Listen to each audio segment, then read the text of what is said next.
আমি আজকে নিয়ে এসেছি আবার একটা রান্না। আজকে আমি এই উচ্ছে এটা ভিতরে মশলা ভরে তারপরে উচ্ছেটা বানাবো, ভরবা করেলা যেটারে বলে।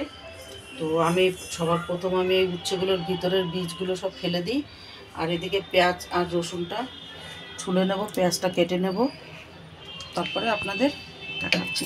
দেখেন এইভাবে আমি ভিতর থেকে পুরো সব বীজগুলো সব কটা উচ্ছে আমি এমনি করে বের করে নেব। আমার উচ্ছেগুলো সব বীজ বের করা হয়ে গেছে, দেখেন সবগুলো বের করে নিয়েছি।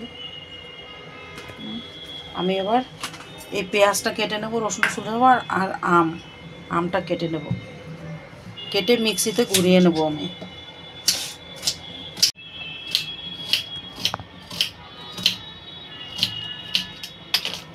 পেঁয়াজটা আমার কাটা হয়ে গেছে।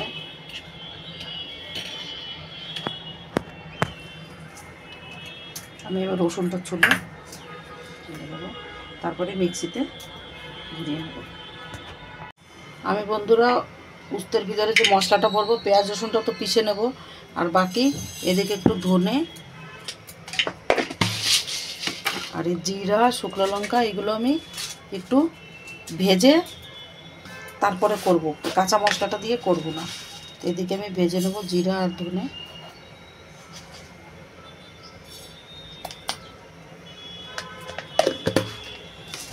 আর এর ভিতরেই কিছু গরম মশলাও দিয়ে দেবো আমি, ইলাইচি, লং, গোলমরিচ, দালচিনি।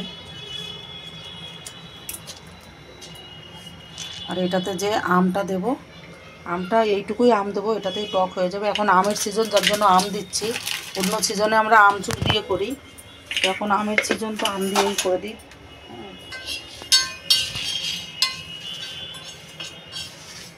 এটা ভাজা হতে লাগুক, আমি তক এটা গুঁড়ো করে নেব।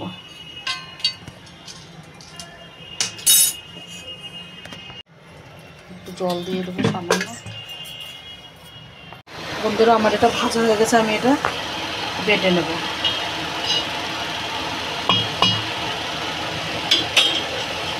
আর এদিকে আমার পেস্টটাও তৈরি হয়ে গেছে।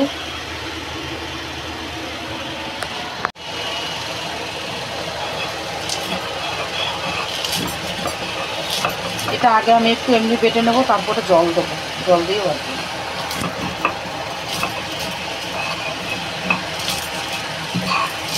ভাজা মশলা একটা আলাদাই সেন্ট।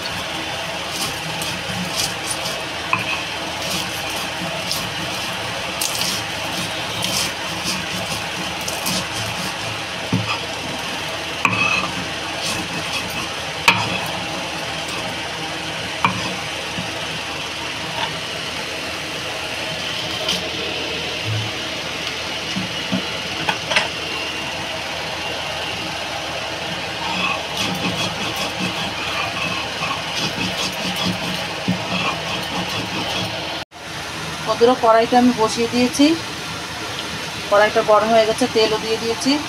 আমি এবার এই যে পেঁয়াজ রসুনটা যে পেস্ট করেছি, আমি এবার এটা দিয়ে দেবো।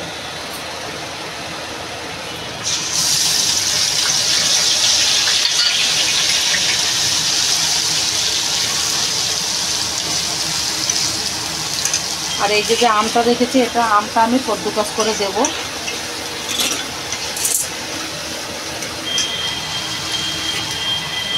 আমটা ঘষে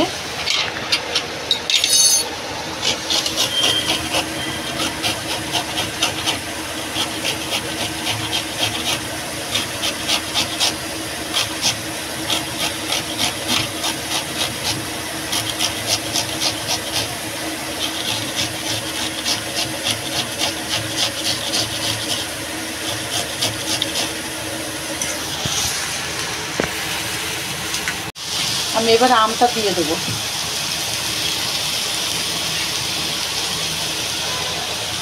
এবার আমি এটাতে দিয়ে দেবো নুন পরিমাণ মতো,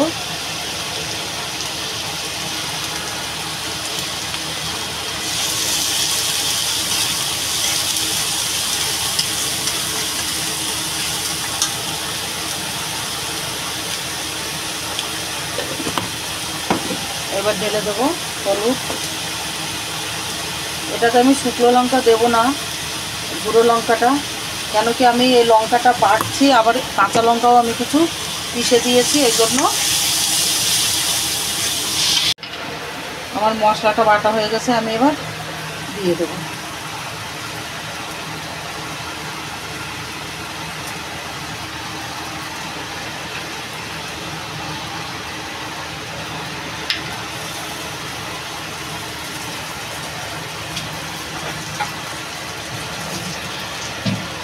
আমি এবারে মশলাটা, কেন কি এটা ভাজা মশলা আছে, যার জন্য আর বেশিক্ষণ, সামান্য একটু রস টানাবো, টানিয়ে এটা ঠান্ডা করতে দেবো। এটা ঠান্ডা হয়ে গেলে তারপরে আমি উস্তের ভিতরে ভরে নেব।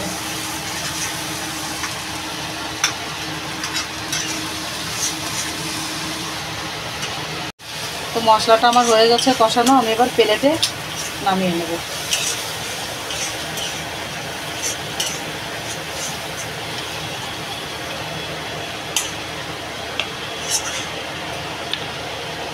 এই যে মশলাটা করেছেন, আপনারা এটা দিয়েও রুটি দিয়ে খেতে পারেন। আর এই যে ভারবা কারেলাটা যে আছে, যারা অফিসে যায় ওরা নিয়ে যেতে পারে, এটা রুটির সঙ্গে খুবই টেস্টি লাগে।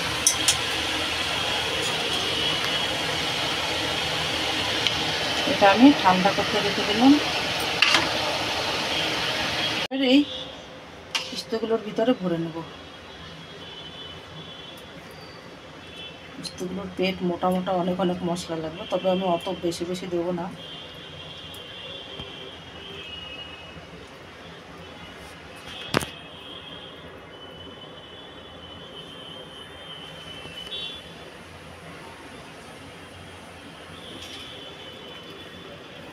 আগে সবকটার ভিতরে দিয়ে নিই, তারপরে যদি থাকে বেশি তখন বেশি বেশি ভরে দেবো।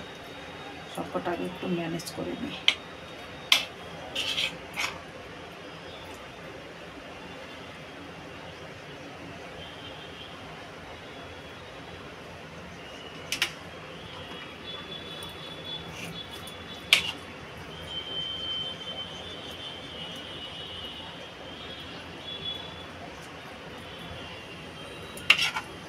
এদিকে আমি কড়াইটা, গ্যাসটা চালু করে দেবো।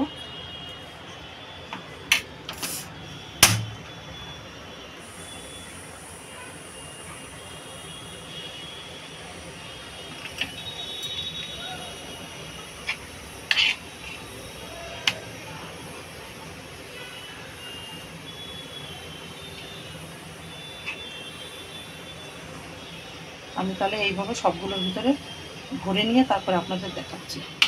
গরম হয়ে গেছে, আমি সরষের তেল দিয়ে দেবো। আর এটা আমি একদম ধিমি আঁচে ভাজবো। আমি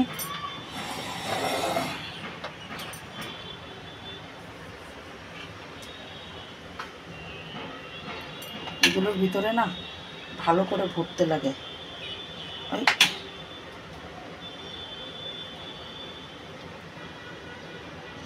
আমি এবার একটা একটা করে দিয়ে দেবো।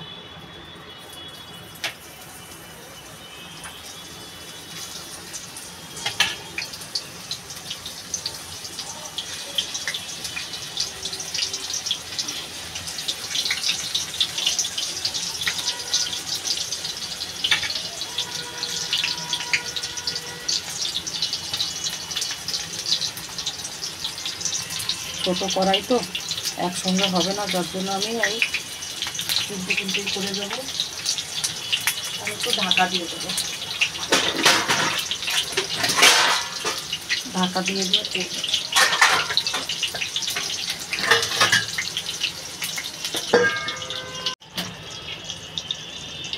এবার আমি এটা আবার একটু উল্টে দেবো। দেখেন বেশ সুন্দর সিদ্ধ হয়ে গেছে।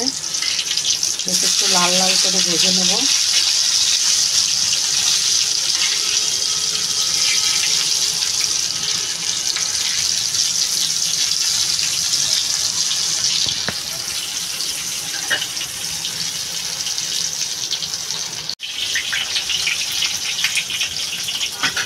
আমার প্রথমবারে যে তিনটে দিয়েছিলাম ওই তিনটে আমার ভাজা হয়ে গেছে। আমি পরেরগুলো ভেজে নিচ্ছি।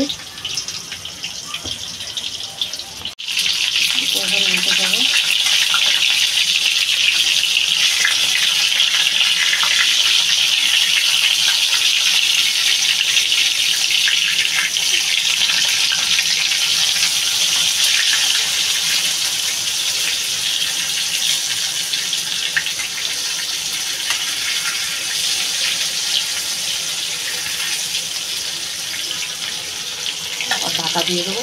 ঢেকে ঢেকে এই জন্য করছি, তাহলে ভালো করে উস্তেটা সিদ্ধ হবে। আমার এটাও প্রায় ভাজা হয়ে গেছে, লাল লাল মতো গলে গেছে। দেখো উস্তেগুলো খুব সুন্দর গলেছে।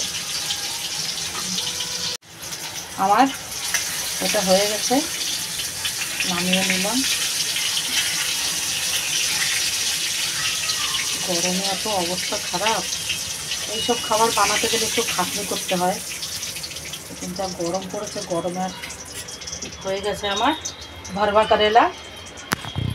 আপনারা ওইভাবে বাড়িতে করে খাবেন, এটা গরমের সিজনে তো সবথেকে ফেভারিট খাবার। তো ভিডিওটা যদি ভালো লাগে তাহলে লাইক করবেন, শেয়ার করবেন, আর কমেন্টে জরুর জানাবেন কীরকম লাগলো। তাহলে ভিডিওটা এখানেই শেষ করছি। ভালো থাকবেন, সুস্থ থাকবেন, নমস্কার।